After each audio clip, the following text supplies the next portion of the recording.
preciso de pelo menos 50 incendiários comigo aqui. Tem alguém incendiado?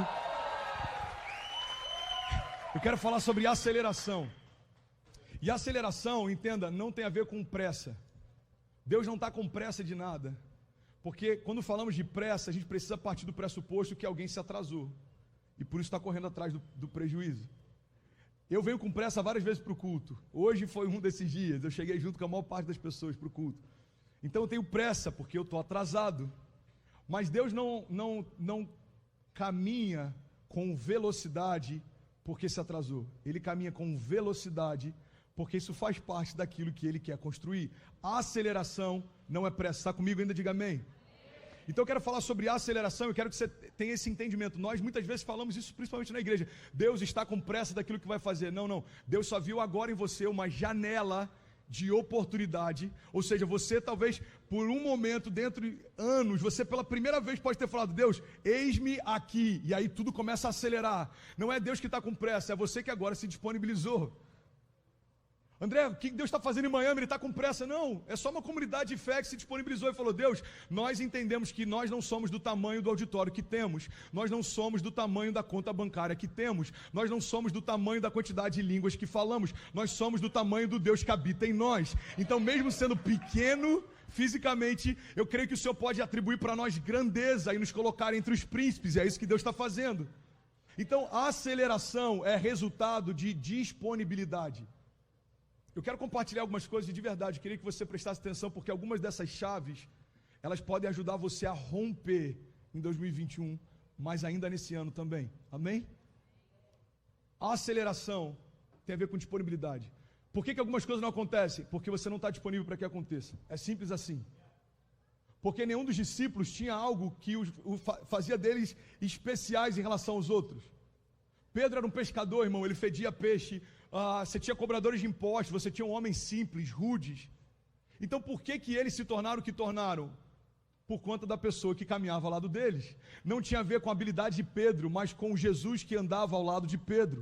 Não tinha a ver com a habilidade de Marcos, de Mateus, mas com a habilidade, com o poder, com a graça do Jesus que caminhava ao lado deles. Irmão, olha para mim em nome de Jesus, você está comigo? A única coisa que muda a história de alguém é quando Jesus é acrescentado a isso. Você quer um exemplo? A cruz, ela foi utilizada milhares de vezes antes de ser utilizada com Jesus. Só que os céus nunca se tornaram noite, mesmo estando de dia, quando alguém era crucificado. As pedras não se partiam, os mortos não ressuscitaram, nada mudou a cada homem e mulher que era colocado naquela cruz. Então eu entendo que o poder não era da cruz, o poder era de Jesus colocado naquela cruz. Um pedaço de madeira se tornou o início de uma revolução. Por quê? Porque Jesus foi colocado nela. Homens simples se tornaram revolucionários. Por quê? Porque Jesus caminhou ao lado deles.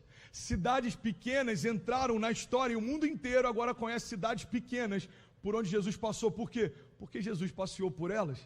Então você vai lá em Israel, eu tive a oportunidade de ir no ano passado, e você vê, olha, aqui acredita que Jesus fez isso, aqui acredita-se que Jesus fez aquilo. Irmão, são lugares áridos, alguns deles feios, sem vida, sem nada demais, mas o que colocou eles no centro do mundo e fez com que geração após geração desejassem viajar para aquele lugar? Porque Jesus passou por ali. Então eu quero compartilhar com você que se você quer acelerar em qualquer estação da sua vida, acrescente Jesus a ela. A sua casa não prospera se Jesus não for o centro dela. Você pode ganhar dinheiro, eu estou falando de prosperidade, é diferente. Você não rompe se Jesus não for o centro da construção da tua história. Você pode até estar achando que está crescendo, mas eu não estou falando de crescimento sem propósito, eu estou falando de você construir algo que dura para sempre. Então você pode pegar qualquer coisa, irmão, se você acrescentar Jesus a ela, tudo se transforma. Então a gente está debaixo desse tempo de aceleração. E nesses últimos 2 meses, crescemos e avançamos mais do que nos últimos 6. E eu estou sendo consumido por essa palavra, por isso que eu quero compartilhar isso com você. E de verdade, é um convite, quem quiser pega. Eu quero muito compartilhar algo que pode ajudar você a sair de um lugar ok, para um lugar onde Deus deseja te colocar. Mas eu preciso que você gere expectativa em relação ao que Deus vai fazer, amém? A gente está saindo desses últimos 2 meses numa aceleração que se compara aos nossos últimos 6. E eu estou exausto emocionalmente, fisicamente, a gente está se desgastando, é como se fosse, sabe aquele finalzinho do tubo da pasta de dente, que a gente aperta porque sabe que ainda tem alguma coisa para sair. E talvez alguns me perguntariam, pastor, mas por que você não descansa? Porque eu tenho uma firme convicção que até o último dia desse ano a gente precisa terminar a construção das bases pelas quais a gente vai se mover no próximo ano. Irmão, tem muita gente que não está se movendo porque não está gastando tempo construindo as bases pelas quais vai se mover. Não tem como um avião decolar se não tiver uma pista. Não tem como nada acontecer se não tiver uma base. Não tem como um edifício permanecer de pé se não tiver fundamentos. Não tem como uma igreja permanecer viva se Jesus não habitar em meio a ela. Não tem como nada acontecer sem que você antes construa as bases para que aconteça. A loucura é que muitas vezes a gente quer prosperar, avançar, romper, mas não gasta tempo construindo as bases pelas quais isso vai acontecer. Você quer prosperar, então construa uma base de generosidade. O generoso prosperará, aquele que dá alívio a outros, alívio receberá. Você quer experimentar paz que excede todo entendimento? Então abre mão do teu direito de entender. Você quer viver milagres? Então para de achar que a lógica vai levar você para onde você precisa. A fé não respeita a lógica. Então tudo que eu quero viver, antes eu preciso construir algo. Está comigo ainda? Amém? Então por que a gente não está descansando até o último dia? Porque eu tenho uma palavra de Deus, uma firme convicção. 2021 vai ser um ano de romper sobrenatural. E a gente vai começar 2021 da forma que a gente terminou 2020. Irmão, a minha questão é, se estávamos aonde estávamos no dia 8 de dezembro do ano passado, se começamos aonde começamos em 8 de dezembro do ano passado, imagina começando no próximo ano, da onde estamos finalizando esse. Com uma comunidade de fé mais madura, com pessoas ainda mais apaixonadas, com ainda mais visão, maturidade, recursos, disponibilidade. Então entenda isso em nome de Jesus. Você decide como vai ser o teu ano de 2021, porque é você que vai gastar tempo ou não construindo as bases em 2020. Irmão, uma das maiores loucuras que nós como cristãos fazemos é assumirmos um papel de reatividade. A gente reage quando algo mal acontece. Então eu estou doente, eu peço para que Deus me cure. Eu estou falido, eu peço para que Deus me prospere. Eu estou triste, eu peço para que Deus me alegre. Irmão, a fé não é para a gente reagir ao que está acontecendo. A fé é para a gente declarar o que vai acontecer. Então não espera 2021 começar para você falar, meu Deus, o que vai ser desse ano? O que esse ano espera? Irmão, esse ano não tem nada reservado para você que você não tenha ainda declarado sobre ele. O problema é que a gente começa uma semana, a gente começa a nossa segunda-feira, e a gente quer saber, vamos ver o que vai dar essa semana. Não, você não vai ver o que vai dar nessa semana, você tem que dizer para ela como vai ser essa semana. Então todos os dias, desde que eu comecei a pregar, eu começo falando, esse ano já é o melhor ano da nossa vida. E desde que eu disse isso e criei nisso pela primeira vez, não houve um ano que fosse pior do que o ano anterior. Pelo contrário, esse ano é mais próspero do que o anterior, é mais intenso do que o anterior. Deus tem feito coisas mais absurdas do que o anterior, mas a bondade de Deus é tão escandalosa, a ponto de eu saber que esse ano é incrível, mas ainda não se compara com o ano que vem. Essa firme convicção que move a gente, é debaixo dessa aceleração que nós estamos em Cristo. Você crê nisso? Diga amém. Então a gente precisa ter esse entendimento. O que você está fazendo em 2020? Eu estou construindo as bases pelas quais Deus vai se mover no ano que vem. O que você está construindo nessa década? Irmão, olha para mim em nome de Jesus. A gente está no início de uma década. Você tem noção do peso profético disso? Tem um ciclo que começou em 2020. Tem uma season, new season. É um novo tempo, uma nova estação. Tem coisas novas acontecendo. E sabe uma coisa que eu aprendi estudando a história da Bíblia e olhando para a minha própria história? É que se tem algo que o inferno é especialista em fazer, é tentar impedir aquilo que Deus já prometeu que faria. Então quando Jesus está prestes a nascer, mandam matar todos os meninos, porque eles não sabiam quem era o libertador, mas ele sabia que tinha um libertador no meio daquela geração. Quando Moisés está sendo gerado, Faraó manda matar todos os meninos, porque eles não sabiam quem era o libertador, mas sabiam que tinha um libertador no meio daquela geração. Pastor, eu não estou entendendo onde você quer chegar. Olha para mim, irmão, não se distrai, em nome de Jesus. Eu quero chegar num ponto simples. Se essa década começou do jeito que começou, imagina o que Deus tem preparado para os anos que estão por vir. Porque toda fúria do inferno em tentar parar algo é proporcional àquilo que Deus tem reservado para isso. 2020 começou, irmão, com uma pandemia global, lockdown. Agora a gente está vindo com a segunda onda de lockdown. Economias quebradas, pessoas em crise. Quantas famílias perderam pessoas que amam? Política em crise. Homens que nações colocaram expectativas porque houve uma mudança política absurda nesse último período de eleição. Não sei se você percebeu. França, Brasil, Estados Unidos, a gente teve uma mudança política e muitas pessoas colocaram a sua expectativa nessa mudança porque gerou um extremo. Nações foram para opções que eram extremistas, como se dissessem: irmão, se isso aqui não der certo, nada mais vai dar. E a expectativa foi se frustrando em homens, em políticas, em cenários, em contextos.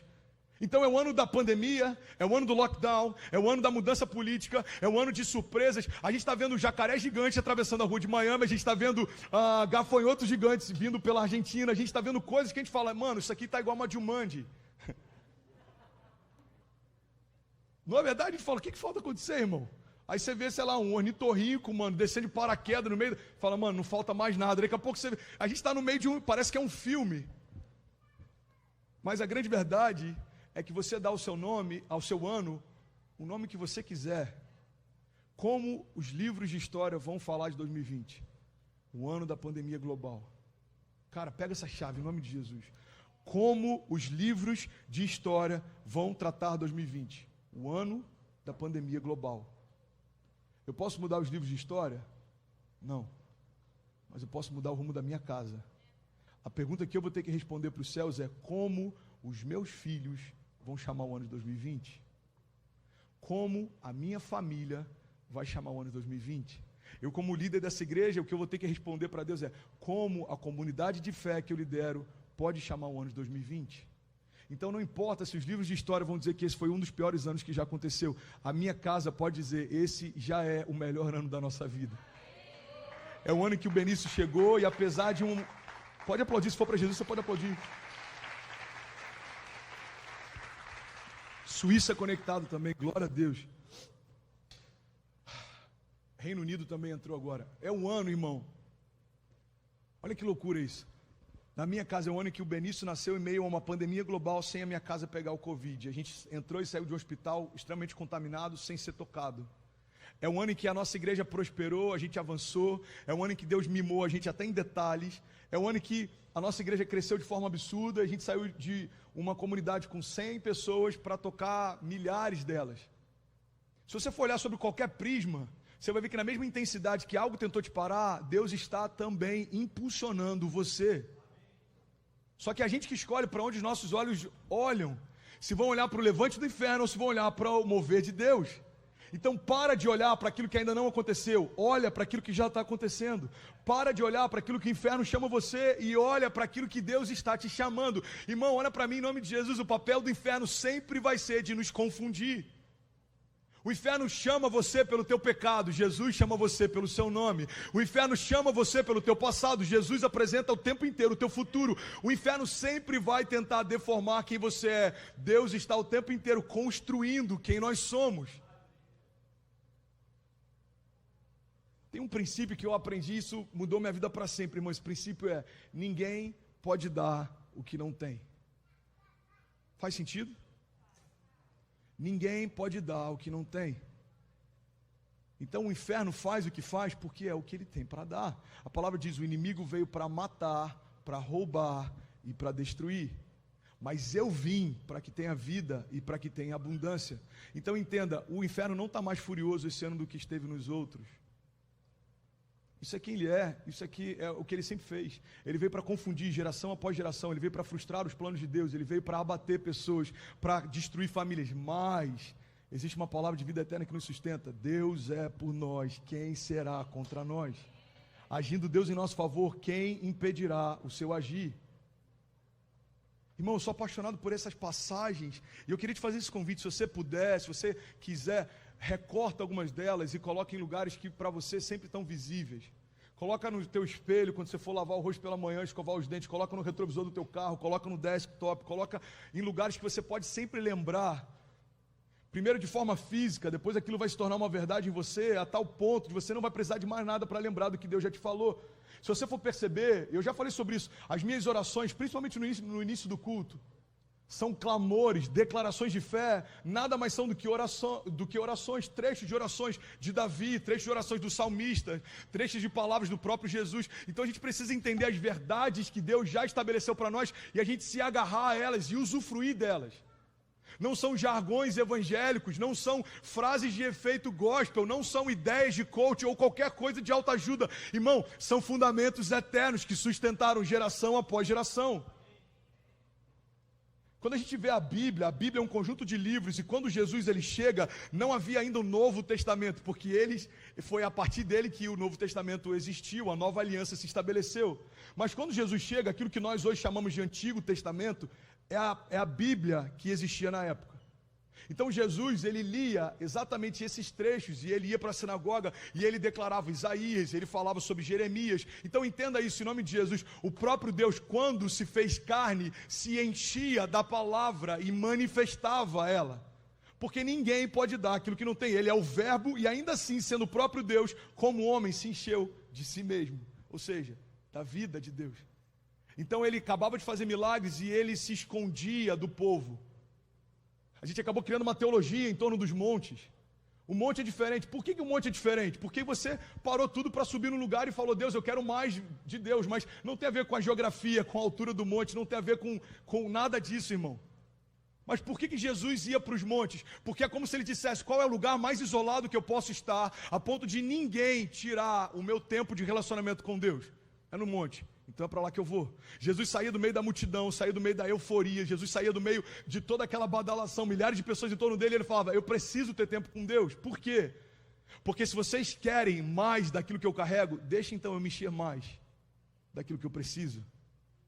Irmão, olha para mim, 2021 vai ter o cheiro daquilo que você carrega. 2021 vai ter o cheiro daquilo que você carrega. Você está se enchendo de fé, 2021 vai ser marcado por fé. Você está se enchendo de Deus, 2021 vai ser marcado por Deus.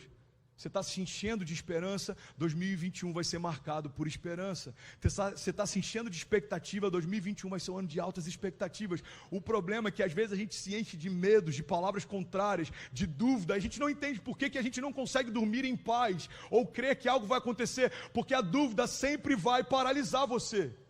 A função da dúvida não é gerar mover, a função da dúvida é gerar paralisia.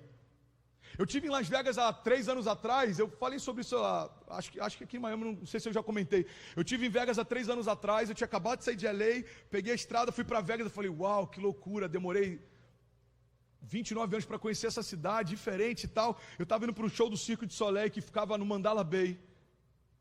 A gente está num restaurante, do nada, começou um tiroteio.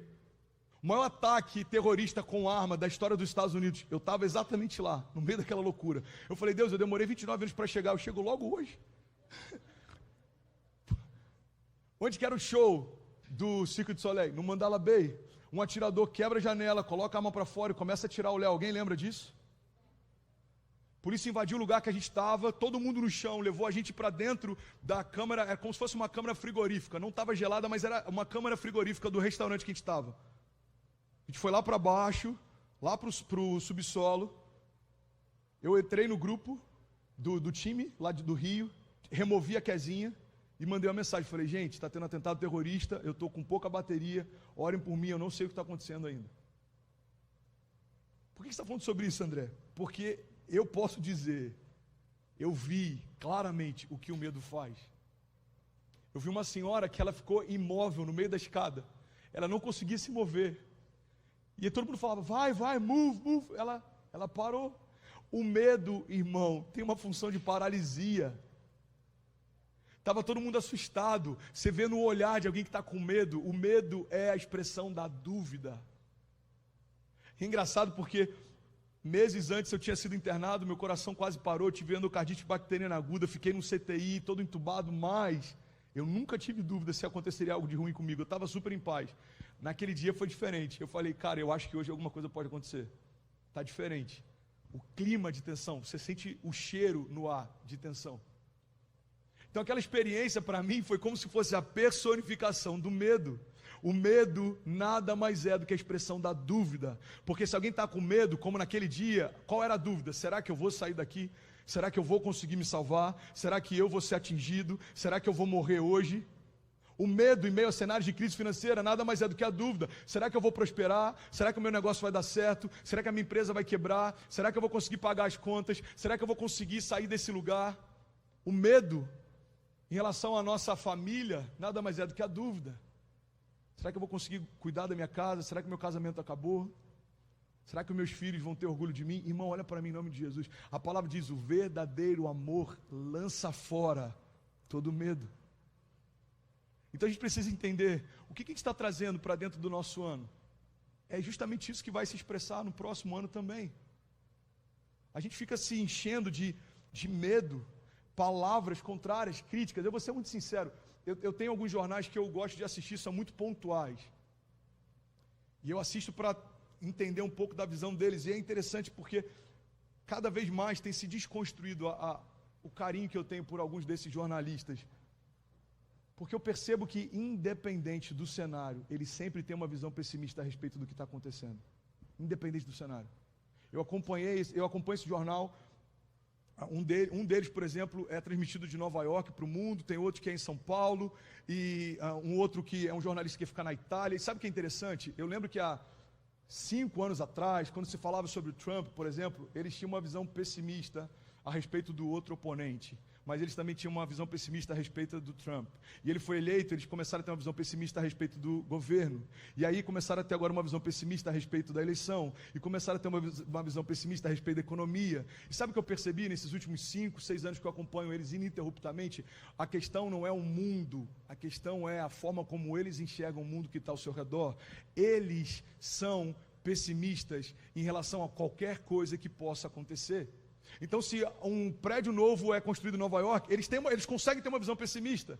São menos vagas, são menos não sei o quê, é dinheiro gasto à toa. Se um hospital é construído, eles conseguem ter uma visão pessimista. E sabe o que é interessante? A gente precisa entender que em alguns momentos nós estamos exatamente assim. Nem sempre o problema está na estação que a gente está. A verdade é que a maior parte das vezes o problema pode estar em você. A gente tem que ter esse entendimento. Irmão, olha para mim em nome de Jesus. Está abençoando alguém essa palavra? Deus me trouxe para cá no passado. Eu sou hoje um pastor brasileiro na América. E a primeira coisa que me causou estranheza, fecha a porta ali por favor, produção. A primeira coisa que me causou estranheza é que eu sempre ouvi falar do American Dream. Sempre. American Dream, é o sonho americano. Ter uma casa, ter crédito, um bom carro, qualidade de vida e seus filhos crescendo num lugar confortável. Sabe o que eu percebi? Muita gente, quando veio para cá, perdeu a capacidade de sonhar. Muita gente que está aqui, talvez possa ser a sua realidade. Você que está em qualquer lugar do mundo, isso tem muito a ver com você também. Brasileiros em Portugal, Suíça, Irlanda, Bolívia, Espanha, França, Angola, Moçambique, Itália, Inglaterra. Eu tive na Inglaterra pregando ano passado, eu tive na França, e você vê o mesmo quadro. Pessoas que largaram tudo para construir uma história e quando chegam lá perdem a capacidade de sonhar. Por quê? Porque a gente acredita que é aquela geografia que vai trazer sentido para a gente. A gente acredita que é aquele governo, aquela economia que vai trazer alegria para a gente. Irmão, a única coisa que ajuda a gente nos Estados Unidos em relação a sonhos é perceber que não tem a ver com o lugar ou com a economia para a gente sonhar. Eu conheço casais que vieram para cá e se divorciaram. Conheço famílias que eram felizes no Brasil e vieram para cá e se deprimiram. Eu conheço pessoas que estão querendo voltar para o Brasil porque falaram, cara, eu não me sinto feliz aqui. Você conhece alguém assim? Sim ou não? Ok. Por que isso acontece? Porque não está no lugar. Adão pecou no jardim. Jesus resistiu ao pecado no deserto. Judas teve o melhor pastor que alguém poderia ter e preferiu trocar ele por 30 moedas de prata. E nós nunca vimos Jesus pessoalmente, mas paramos tudo para dizer, queremos aprender com você. Ou seja, não tem a ver com o lugar que você está, irmão. E não tem a ver com o calendário que você está, e não tem a ver com o ano que você está. O que eu queria compartilhar com vocês, eu não consegui entrar na palavra hoje, eu vou terminar ela à noite. Eu queria falar sobre a necessidade de colocarmos algumas coisas em ordem. E hoje eu queria pregar sobre a necessidade de colocarmos em ordem as vozes ao nosso redor, colocarmos em ordem a nossa fé e colocarmos em ordem a nossa visão. Porque de verdade eu acredito que o ano que você vai viver é uma expressão de como está organizado as coisas dentro de você. É impossível curar se não for curado, é impossível libertar se não for livre. É impossível liderar se não for líder de você mesmo. É impossível esperar que o ano seja um ano incrível se as coisas não estiverem bem resolvidas dentro de você. Expectativas alinhadas, o nosso coração alinhado com o coração de Deus. Então, o que eu queria compartilhar com vocês é que, de verdade, guarda isso aqui, eu estou terminando, eu só tenho mais 5 minutos. Alguém pode continuar atento aos próximos 5 minutos? Amém? Vocês estão comigo? Eu queria de verdade que você entendesse que o próximo ano é a expressão de tudo aquilo que você carrega. É como um copo que em algum momento foi esbarrado. Ele só pode derramar aquilo que ele está cheio. Se eu derrubasse a garrafa, vai cair água. Se eu colocasse uma xícara de café e derrubasse, cairia café. Eu sei que é ridículo, é uma revelação revelada, é muito simples. Mas Jesus era didático algumas vezes também. Pega isso, irmão, em nome de Jesus. Ninguém pode dar o que não tem. A minha pergunta é, se esse ano é como alguém colidindo contra você, o que sai de você quando as pressões vêm? Se eu estou cheio de esperança, as pressões fazem com que eu libere ainda mais esperança. Eu não estou falando de mim, eu estou falando de uma posição que eu escolhi optar tem alguns anos. Se você quiser caminhar perto, e o Leandro, algumas pessoas do music, o staff, pode falar a respeito disso. Você vai ver que tem momentos que eu chego a ser quase chato, de tão esperançoso em relação ao que Deus vai fazer. Não tem espaço dentro de mim para pessimismo, irmão, porque eu olho para quem eu era e o que Deus está fazendo. Eu olho para como Ele pega improváveis e coloca no lugar que Ele quer. Irmão, eu não consigo mais. Teria que ser um exercício, desacreditar na bondade de Deus. Teria que ser um exercício. Eu acho que talvez se eu desse o microfone para o financeiro, seria a pessoa para melhor falar a respeito de como eu utilizo a fé e a esperança na construção da história que a gente está construindo. Estou mentindo? Quanto tem na conta? 4.000. Tá bom. Da meia hora, mano, o que aconteceu? Eu falei, cara, comprei o que precisava para o music. E como vai ser? Deus proverá. E Ele provê. E a fé vai sendo edificada. E assim em tudo, sem exceção. Eu já falei com vocês, amor, como a gente vai pagar o parto? Amor, não sei, mas até o dia do parto vai chegar, fica à vontade, fica tranquila. Aí uma editora entra em contato, fala, cara, vamos fazer um livro? Eu falei, eu não tenho tempo, mano, a gente está no meio da quarentena, igreja fechada, lockdown. Eu falei, peraí, eu tenho um livro que eu escrevi alguns anos atrás, a gente podia relançar. E relançamos.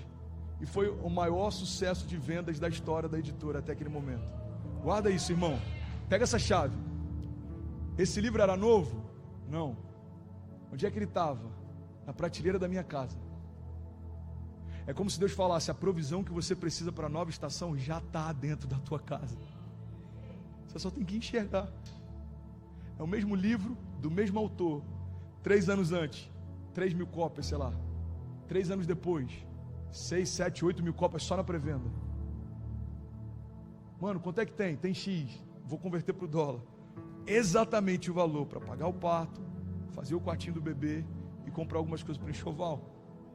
É como se Deus falasse, a necessidade que ainda vai surgir, eu já antecipei a provisão antes dela chegar. Então quando você vive algo como esse, irmão, vamos ser sinceros, não tem como ser pessimista. Eu não consigo, não tem mais espaço dentro de mim, pela experiência que eu tive, para ser pessimista. Eu tive endocardite bacteriana, a expectativa de morte é de 1 para 3. Você ia me visitar, eu ia te oferecer Kit Kat. Eu tinha um armário cheio de Kit Kat escondido no banheiro. As pessoas iam me visitar e falavam, você quer um café? Ligava para, tem como trazer um café, por favor? Estou com visita aqui, senta aí, mano, como é que você está? Eu entrei naquele quarto, eu falei, uau. Eu olhei para o número daquele quarto, é um dos capítulos do livro. Eu entendi, eu falei, esse número do quarto, ou vai ser o número da minha cela, ou vai ser o número do meu lugar secreto, eu que vou escolher. Eu falei, Deus, eu quero que esse lugar se torne um memorial de gratidão. As pessoas vão entrar aqui e vão se constranger. E foi o que aconteceu. Você escolhe, irmão. Você pode estar numa cobertura de frente para a melhor praia de Miami deprimido. Você pode estar dentro de um quarto de hospital alegre, contente. É como o salmista fala, por que se abate, ó minha alma? Ele está falando com ele mesmo, por que você se abate? Olha para o Deus da tua salvação, coloca a tua esperança nele. É um exercício, irmão. Ele tem que ser todos os dias como um músculo. Ele tem que ser todos os dias desafiado. Gratidão tem que ser todos os dias exercitado. Então se você fala, André, não vai dar certo. Eu olho para a internação. Índice de mortalidade, 1:3. Eu olho para o meu casamento, quase nos divorciamos no primeiro ano. Estamos completando 13 anos de casado. Eu olho para os meus filhos, Cecília, Ninando, Benício. Eu olho para essa igreja. Nunca me imaginei pastor, nunca me imaginei pregando, nunca me imaginei escrevendo, nunca me imaginei morando em Miami, nunca me imaginei falando com vocês. E olha onde é que a gente está, olha o que Deus está fazendo. Você pega o top trend, irmão, a gente está entre os 3 primeiros de igrejas americanas. Somos uma comunidade de fé, com menos de um ano, um pastor que não fala a língua local. Tem visto estudante, ainda não tem nem social.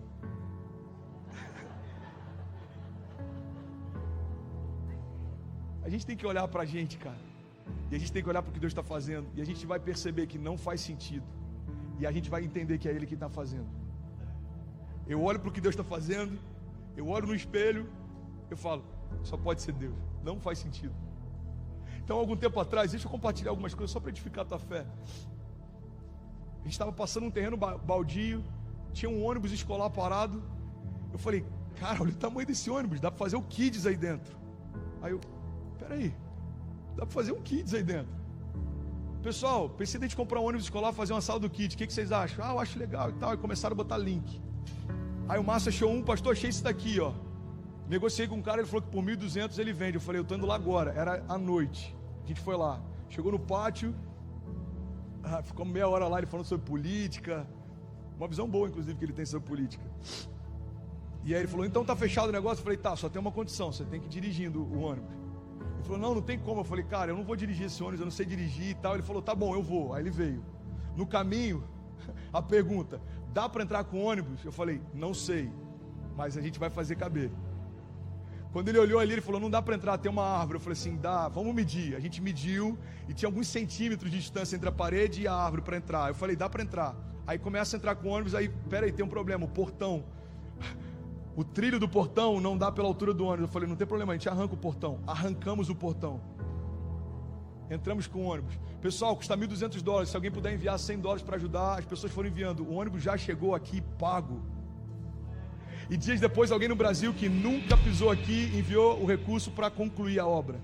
André, onde é que você quer chegar? Irmão, a distância entre a visão que Deus te deu e aquilo que Deus fez é o quanto você tem de expectativa naquilo que Ele pode fazer. É por isso que eu conheço homens que têm visões incríveis, mas não conseguem tirar do papel. Por quê? Porque têm boas ideias, mas não apresentaram ainda para a pessoa certa. Irmão, não é o tamanho da tua visão, da tua habilidade, não é o que você sabe, é aonde você escolheu se esconder. A palavra diz que aquele que habita no esconderijo do Altíssimo, a sombra do Onipotente descansará. A palavra não diz aquele que visita a Deus na crise. A palavra não diz aquele que visita a Deus no dia mau. Diz não, aquele que habita no esconderijo. Cara, a gente poderia discorrer por horas só falando sobre esse trecho. Aquele que habita, fala sobre permanecer, fala sobre habitação.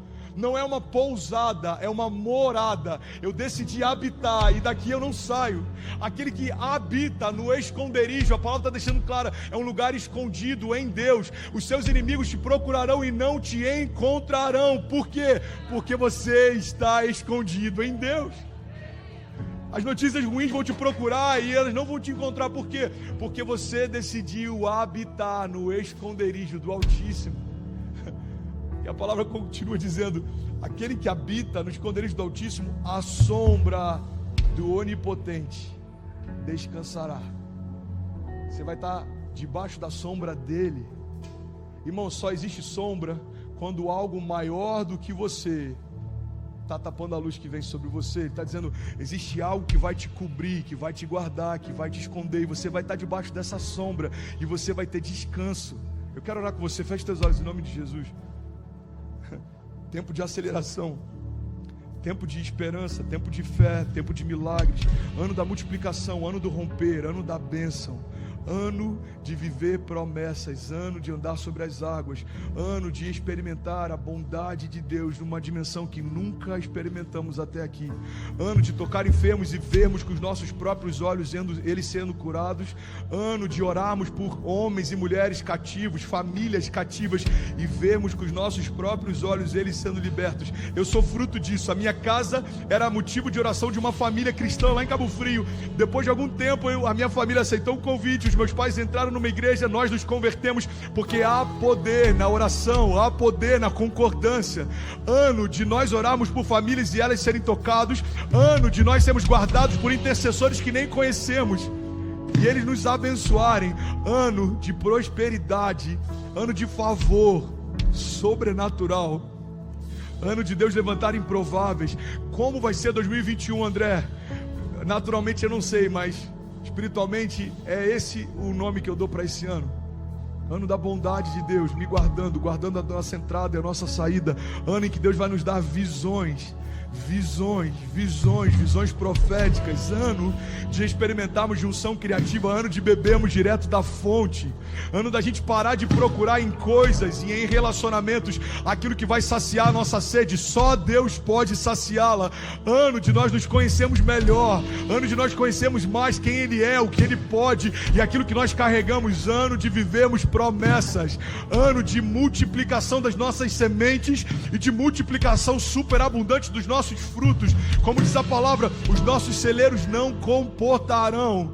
A gente vai compartilhar não só porque a gente é generoso, mas porque também não dá nem para reter tudo que Deus vai derramar. O generoso prosperará, aquele que dá alívio a outros, alívio receberá. Ano de recebermos boas notícias e de darmos boas notícias também. Ano de nós lembrarmos todos os dias que somos portadores de boas novas. Deus não nos chamou para sermos profetas do caos. Deus nos chamou para anunciarmos a luz, apontar o caminho e não o pecado. Ano em que nós vamos experimentar uma nova porção de Deus, uma nova porção de fé. Ano em que você e seus filhos e a tua casa se descansarem em Deus e se esconderem nele, experimentarão a sombra do Onipotente, a paz que excede todo entendimento. Ano dos nossos pensamentos serem lavados com a água da vida, o nosso coração batendo no mesmo ritmo do coração de Deus. Ano em que os nossos pés não vão vacilar. Pelo contrário, Deus dará ordem aos seus anjos a nosso respeito, para que sequer tropecemos em pedra alguma. Ano em que Deus vai nos livrar do mal, do homem mau. O pão nosso de cada dia Ele nos dará todos os dias da nossa vida. Ano de perdoarmos as ofensas, ano de perdoarmos as dívidas e sermos perdoados também. Ano de clamarmos para que o reino dele venha, e ele virá, e certamente a gente vai ser completamente surpreendido por aquilo que ele vai fazer. Ano da gente terminar 31 de dezembro de 2021 falando: Deus, eu não tinha ideia de tudo que estava a ser reservado para esse ano, mas eu sei que 2022 vai ser ainda melhor, e 2023 e 2024. Pai, nós abençoamos esse ano de 2020, nós te agradecemos por tudo que aprendemos nesse ano. Ano de escola de fé. Esse ano foi uma escola de fé. Esse ano nos trouxe maturidade, resiliência, resistência, autoridade. Esse ano aprofundou as nossas raízes, revelou o nosso caráter. Pai, nós abençoamos os últimos dias desse ano. Nós declaramos um tempo de aceleração. Pai, nos coloca no lugar que o Senhor deseja. Faz aquilo que só o Senhor pode fazer. Eu oro em nome de Jesus para que todo medo, toda dúvida, todo que tem roubado de nós a alegria, saia de cena agora.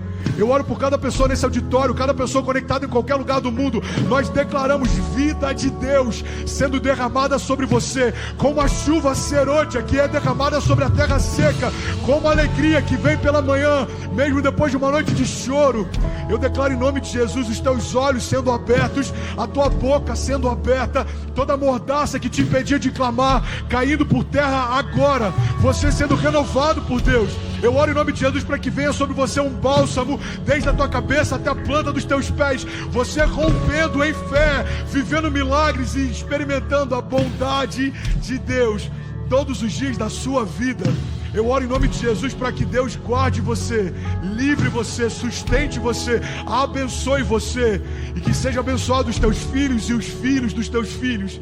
Eu oro em nome de Jesus para que o Deus de paz te sustente e te dê livramento, e veja graça diante de você e ponha graça em você diante dos homens. Eu oro em nome de Jesus para que famílias escondidas em Deus, mergulhadas em Deus, possam experimentar a boa, agradável e perfeita vontade de Deus hoje e para sempre. Essa é a nossa oração, Paizinho. Nós te agradecemos por esse ano, em nome de Jesus.